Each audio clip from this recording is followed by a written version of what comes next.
She's been on BET's Comic View 4 times, so please welcome to the stage Shanie D.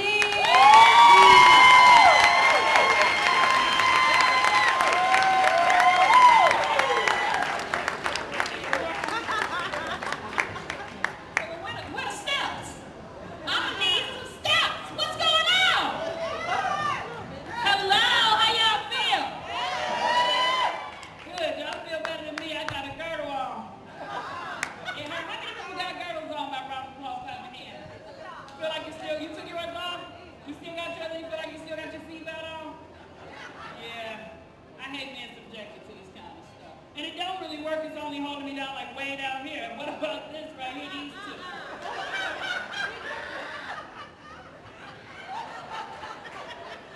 I love this. This is, when everybody get a good look. I was gonna have surgery, but my sister kept saying negative stuff, like, you gonna die. So if I die, bury me in a halftime. I want him in a chair. I really like this though. This is all of me, you know. And I'm gonna get me a halftime and wear it this summer because I have look with my friend. She's over here. She's so embarrassed. Her head is down. I don't know why they act like I have been doing this all my life. I love it, and I use this to my advantage, ladies. Let me tell you what to do with your stomach. You don't want to get rid of it. Use it to your advantage. Like when you go to the bar, you know that guy you don't want to get with, that just don't get it though. You be like, you got a man? Yes, I do have a man. You need a friend? He is my friend. Can you leave? I just pull my shirt up. So when they come up like, what's up with you?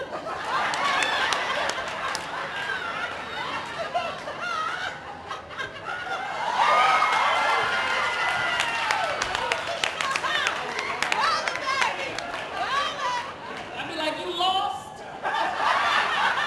You are here. Two stretch marks to the right, you'll be at end time. Love that, I love that. You see me rolling, that means the muscles are still good. I work it out, I work it out. I had 2 kids, so that explains that. I'll put this away. I had 2 kids, so that kind of explains the stomach. You know, ladies, how it is once you had a baby, it's pretty much over with. Yeah, I got 2 of them. It's over with anyway. I got a girl and a boy, 16 and 5. 2 totally. How many people got kids? By round of applause, I want y'all to clap for your kids. Clap for your kids. I know you love your kids. People think I love to do comedy because I like to make people laugh. The truth is, I like to do comedy because I get to get away from my kids for long periods of time. I get to go out of town and leave with my sister, which is really not a good thing because my sister is really the babysitter from hell. She is the one that you leave in the house with the kids just for the sake of if the police comes by. Because she's drinking her wine and taking her Ambien. I called from Chicago one time. My son had ate a pack of birth control and was watching porn. And she get on the phone like, he is all right. He got me out there, ain't no birth control gonna hurt him. Like, I'm gonna come home, my son got a titty in his forehead and he's masturbating. Don't think that's really good. I'm actually filming this for a church DVD. Available for children's shows as well. I'm available for children's shows. You can come anytime you want. I really like this girl because it's way down here. Get rid of your girl, okay? I was just feeling it. It feels so good. This feels so good. Love yourself. Love yourself. Because when you get home and take that girl off, it's going to take, what, about 20 minutes to go sleep? Because you got to scratch. You got to scratch. You get that 15-minute itch, don't you? When you take the girl off, you be sitting there like for 20 minutes. Like, you don't know why that itch. Yeah, I was talking about those kids. I got that girl and that little boy. 2 totally different worlds. The boy is just nasty. He's nasty. I love my son, y'all, but he is disgusting. He came out bad. I knew something was wrong with him. He was a little rough because he split my nipple while I was breastfeeding. Yeah, rough little dude, just rough. They said, wean him to the other side. I said, no, he's going to have some colds. He had to be sick because I wasn't putting him back on this titty. Not after he ruined this one. You know what I'm saying? So he's really nasty. I did the potty training thing. He didn't catch on real quick. Y'all got boys in the house. Y'all know what I'm talking about. They just nasty. My daughter threw her diaper off. My son, on the other hand, was walking around with turds stuck to him for no reason.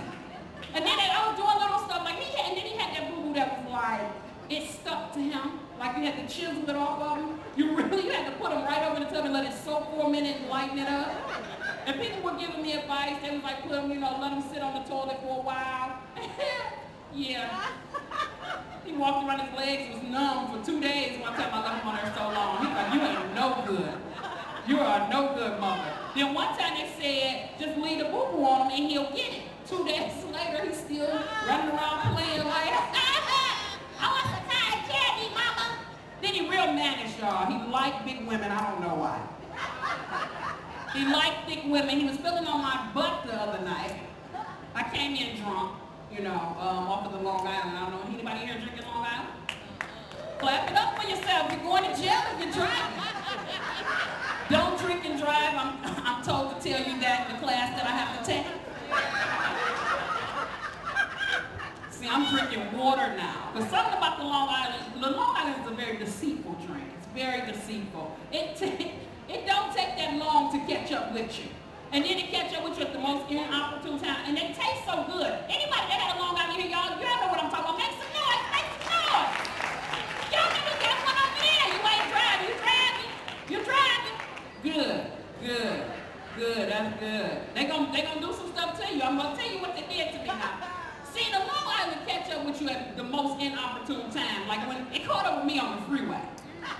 I was doing 90, sleep.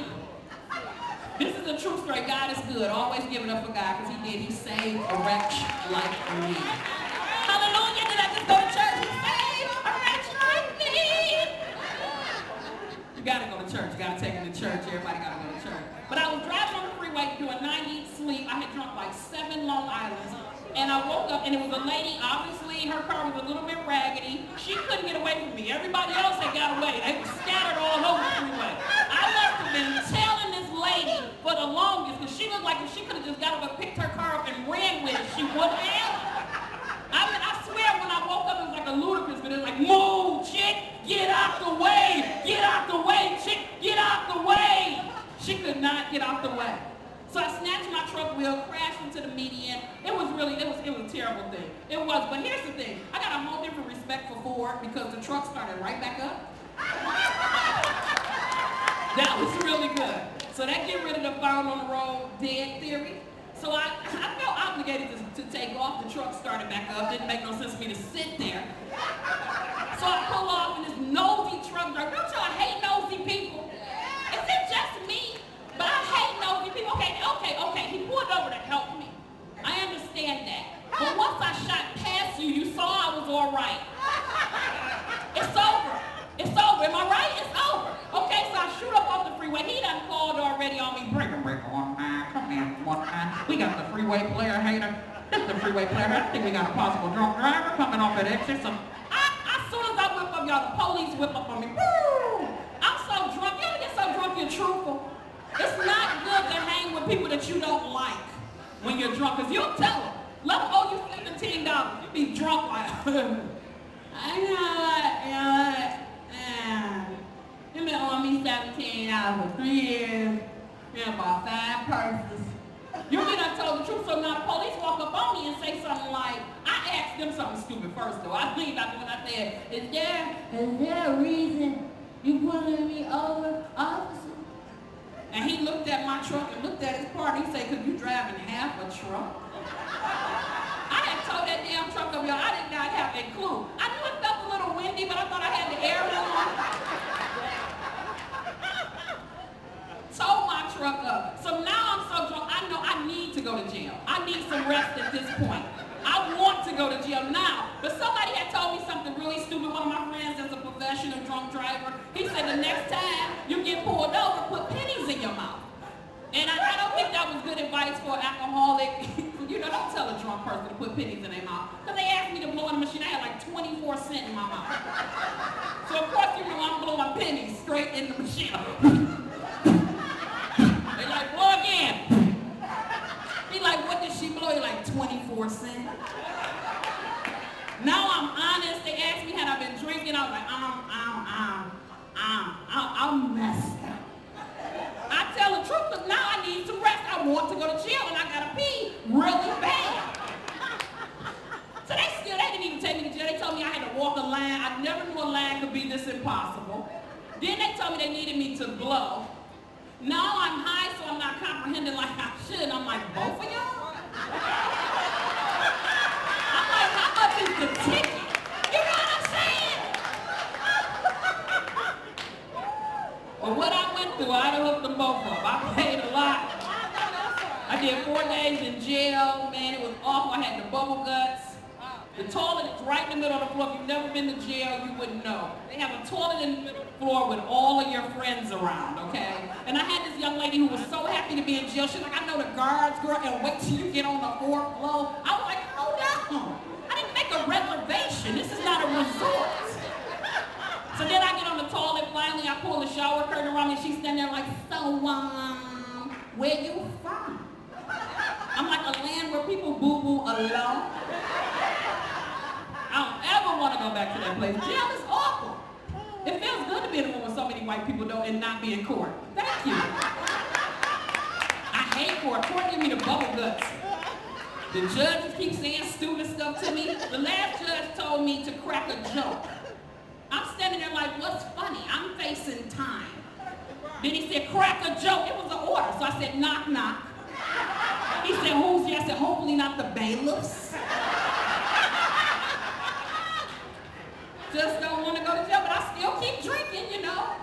I'm in the meetings waiting to get out. Like I am so anxious to get to this new bar down the street and get some Long Islands. Love Long Island. I was with my girlfriend in Monroe. I love my girlfriend. I got a lot of Caucasian friends. I just want to share that with y'all so y'all, you know, won't be nervous. Got a lot of Caucasian friends. We're really cool, and my girl in Monroe took me karaoke, and you know you're really drunk when you go to karaoke with your girlfriend and you sing Phil Collins. I was in there doing the echo like, yo, I remember, don't worry. How could I ever forget it's the first time. You couldn't tell me nothing, I gotta stand it up. That felt really good. I got robbed. Yeah, so I got robbed so much in Detroit, it's like I keep a pocket to the side for them. As soon as they get, hey, I got $20. Just give them the money, because you're going to get robbed in Detroit. It's okay to get robbed in Detroit, as long as you don't get killed. I'm going to make a rap called Get Killed in Detroit, because that's what they say about us anyway. That's going to be a sweet song, and get killed in Detroit? What? Get killed in Detroit? That's going to be sweet. Have a whole bunch of guns around me. I want to be negative. I don't really want to send a good message out. I don't want to be a role model. You know, my daughter tries to look up to me. I don't like that. I don't really want her looking up to me. She could, because I done did some bad things. Like, I had a vibrator that she found once. This was real painful. I had this hot pink penis that I called Hustler. And you can stick them to anything. And I forgot. Okay, don't tell, okay? And here's the thing. Hustler was in my panty drawer. And I called home and I needed to know if I had a certain color panty, and Ross said. And I forgot Hustler was in the drawer. And I said, look in my drawer and see if you see these underwear. And she opened it and I remembered the hot pink penis is sitting right there. So I said, you know what, that's okay. She said, Ma. So she's seen it. I'm like, get out of there! Get out of there now! That didn't work. I came home, she just sitting on the couch like, now she the mama, she looking at me like this. I'm like, how do you explain to your child you're a whore? You know what I'm saying? It's not that easy. I had to go to rehab for my toys, though. I had a toy called the Bullet, and it's obvious I had fell in love with this toy. I had professional help. I was doing extra stuff. My man was like, you're cheating on me. I was like, no, I'm not really. I really was, because I had really fell in love with this toy and didn't know. I was like doing stuff like running bubble baths, taking nice bubble baths, lighting candles, putting on Kim, like I think about her. And I'm locking the door on my way, like, what you doing? I'm like, nothing.